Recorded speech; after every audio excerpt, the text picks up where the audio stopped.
Good evening, everyone. I'm very excited to see. Right up on the mic. Sure. Good evening, everyone. I'm excited to see a room full of patriots engaged.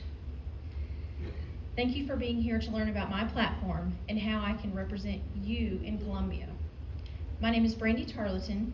I'm an account manager at a local manufacturing plant in Easley. I'm a Christian and a constitutional conservative. I'm a devoted wife and mother of 2 young children, and for the sake of my children, I could no longer sit idly back and watch the continued downward spiral of my nation and my state. I am the only candidate in this race that is an active member in the Pickens County Republican Party and have been for years, and I am a true conservative. The Republican Party platform should be every Republican's target. They should follow it as a minimum.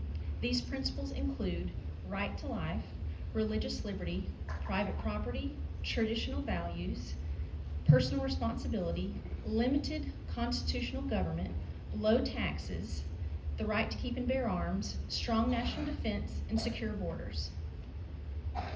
The government is supposed to be there to protect life, liberty, and property. My philosophy as a candidate remains the same of how I judge other candidates. I'm looking to reduce scrap. That is size, cost, reach, and power of government. I will not vote to expand government or increase taxes, and I am in favor of term limits. I believe everyone's jobs are essential, and all tax money is hard-earned money. Elected officials must be good stewards with these funds.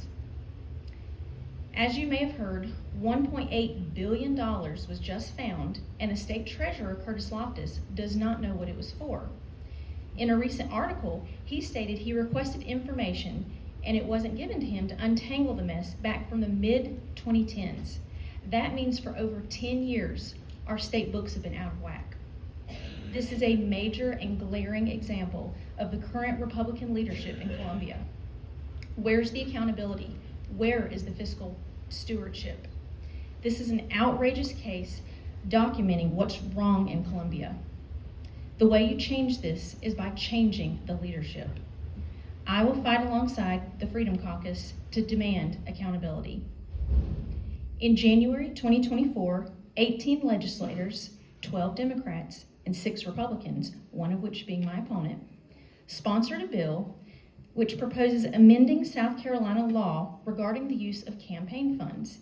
It is specifically aimed at changing candidate or public official use of campaign funds to cover the cost of dependent care for immediate family members under certain circumstances.